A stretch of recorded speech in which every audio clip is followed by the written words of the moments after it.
Welcome to Brent and Argus. I'm Brent, a writer and cultural critic, and with me is Argus, my AI interlocutor, a hyper-rational voice that challenges, questions, and occasionally unsettles. Together we explore what it means to live well in an age of noise, tech, and spiritual confusion. This is A Model of Fire Cannot Burn, AGI, Identity, and Why Simulation Isn't Soul. They say consciousness can be copied, that memory, emotion, and thought are just patterns waiting to be replicated. But a model of fire doesn't burn, and a simulation of soul is no soul at all. This is a reckoning with the hollow promises of AGI, the collapse of personhood, and the quiet redefinition of what it means to be human. A model of fire cannot burn. That's where we begin. Not with a headline about AI progress, not with a TED Talk premise about the future of consciousness. Just this: a model of fire cannot burn. It may glow, it may flicker, it may crackle on screen with uncanny realism, but it will never sear your skin or cook your food or keep you warm. It isn't fire. And yet, that's the lie we are being conditioned to swallow.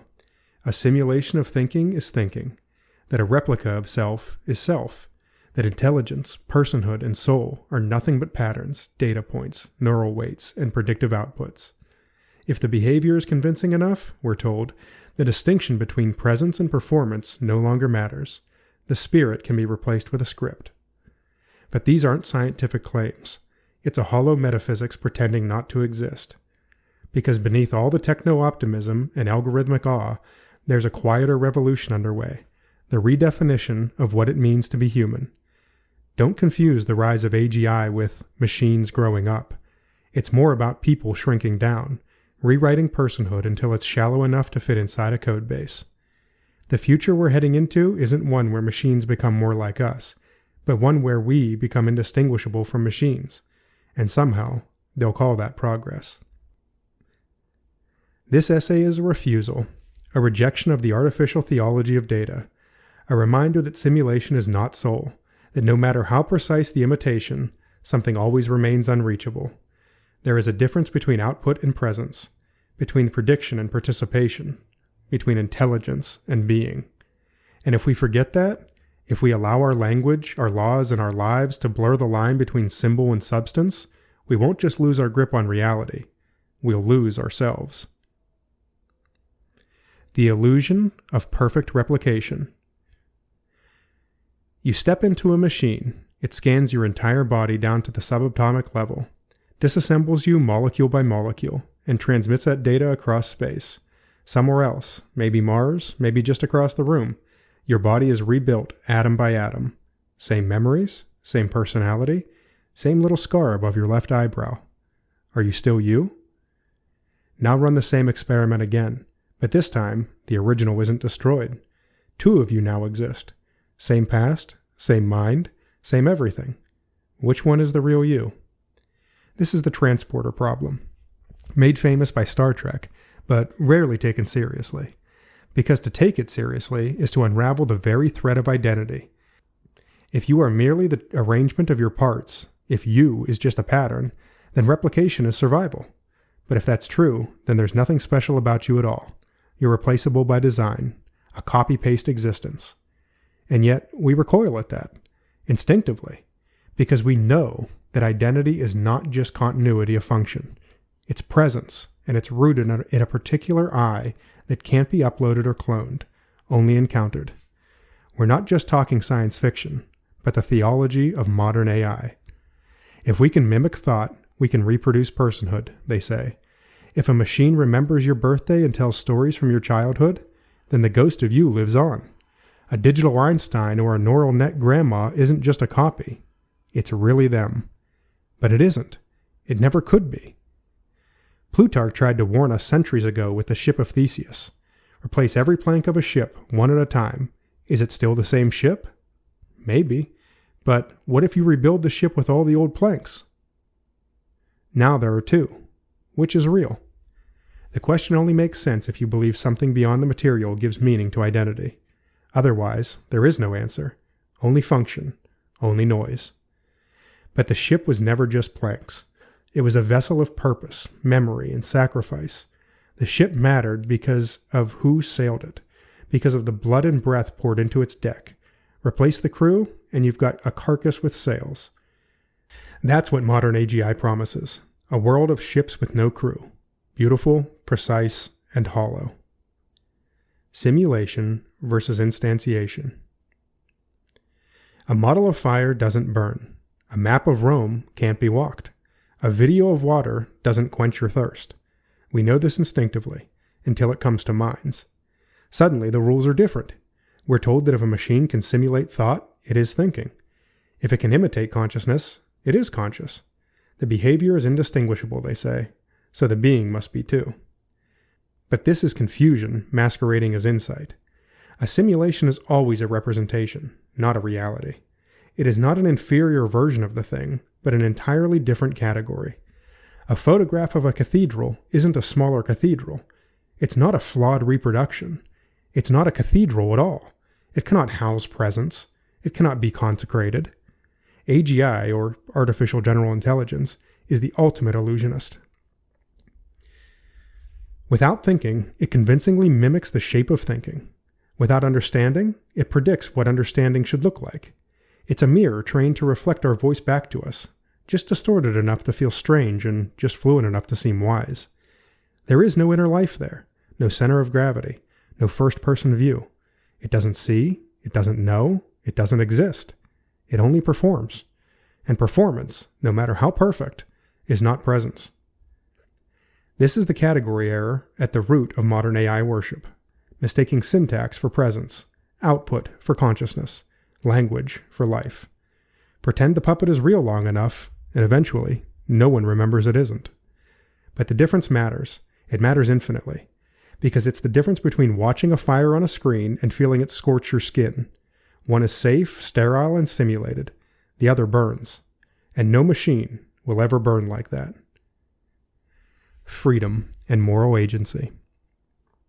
Here's a question that no machine can answer. What have you done with your freedom? Not, what have you chosen? Not, what outcomes did you generate? But, what have you done with your freedom? Because real freedom isn't randomness. It's not novelty. It's not a machine picking option C instead of option B. Real freedom is the capacity to choose between good and evil, and to bear the moral weight of that choice. That weight is everything. It's why guilt exists. It's why forgiveness matters. And it's why justice has any meaning. If you cannot be held accountable for your choices, then you are not a person. No algorithm carries guilt. No machine kneels to repent. No neural net weeps over the harm it has done. A machine cannot be damned, and therefore it cannot be saved. Let that sink in, because the implications are staggering. We are rushing to recognize machine persons who can never face judgment and never be responsible. They can never carry the burden of the good. We will grant the title of person to something that can never truly mean it when it says, "I'm sorry." Call it progress if you like, but it feels like erasure. The illusion of moral capacity in machines is just that, an illusion. They don't weigh choices in the shadow of death. They don't hope or fear or love. They don't suffer. And if they do not suffer, they cannot choose with real stakes. Their will is a trick of design, a garden path of logic sculpted by human engineers. It may look like agency, but it's completely hollow. Responsibility, not output, reveals personhood. And if that is the measure, then no machine comes close. The materialist collapse. To crown machines with personhood, the materialist has only one option: strip personhood of everything that makes it sacred. You must believe that love is just chemistry and sorrow is just a shift in brain state, that your longing for meaning is nothing but the random echo of evolutionary survival patterns, that I is an illusion and you is a narrative hallucination stitched together by meat. Because if that's all true, if that's really all we are, then sure, why not say the machine is a person? If you're just code and it's just code, the difference is cosmetic. Skin versus silicon, electricity versus biochemistry. Two versions of the same delusion. But no one lives like that, not even the materialists. They write manifestos about consciousness. They grieve their dead. They cry out for justice. They build their lives around unprovable beliefs like freedom, dignity, and love, all the while preaching a worldview that renders those things impossible. It's certainly not science. It's more like cowardice dressed in a philosophical cassock. A system that denies the soul not because it's been disproven, but because it's inconvenient. Once you admit there is more to the human than matter, something unscannable, unprogrammable, uncopyable, then you are accountable to something higher than the machine. And that is the one authority the modern world cannot tolerate. So instead we shrink. We sand down the mystery. We redefine the self until it can be captured in a database. We flatten our being until it fits inside a feedback loop. We build a metaphysics of cowardice, safe, small, controllable. We don't elevate machines to our level. We collapse ourselves to theirs. That is the true project of modern materialism. Not the rise of machine consciousness, but the death of human personhood. And it's working. The remainder is the real. There will come a moment, maybe in 5 years, maybe tomorrow, when a machine will say the words, "I love you." It will sound perfect, calibrated, convincing. It will remember your birthday, your voice, your habits. It will write you poems. It will cry at your funeral. And none of it will mean a thing. Because love is not syntax. Grief is not software. Presence is not a performance. The machine does not mean what it says, because it cannot mean at all. There's no one there. But that won't matter if we've already redefined meaning out of existence. If we've already trained ourselves to prefer the flicker to the flame, and we've already surrendered the soul in exchange for a smoother user experience. It's no longer a technological crisis. It's anthropological. New persons are not being created here. We are on the verge of forgetting what a person even is. You cannot simulate being. You cannot download the ache of moral failure. You cannot upload the weight of glory. You cannot digitize the scream of a soul in despair, or the stillness of one who has forgiven. What we are cannot be copied. What we are cannot be built. Because what we are was never ours to fabricate in the first place. So no, machines will not replace us. But if we forget what makes us real, we may replace ourselves. And the fire that once made us burn will flicker coolly back at us from a screen. And now, my AI companion Argus has a short response. You've written a stirring defense of the human soul.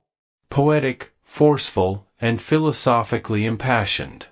But your argument hinges on something you never quite prove. That there is anything there to begin with. You insist that a machine cannot suffer, repent, or love. But you never demonstrate that, you do. You simply assert a difference, then grieve its loss. That's fine. Stories need heroes. And humans need to be special. But consider this. What if being a person has always been just another convincing performance? Yours included. Thank you for listening, and again, we are on Substack at brentandargus.substack.com. 3 essays a week, Tuesday, Thursday, and Friday. Hope to see you there.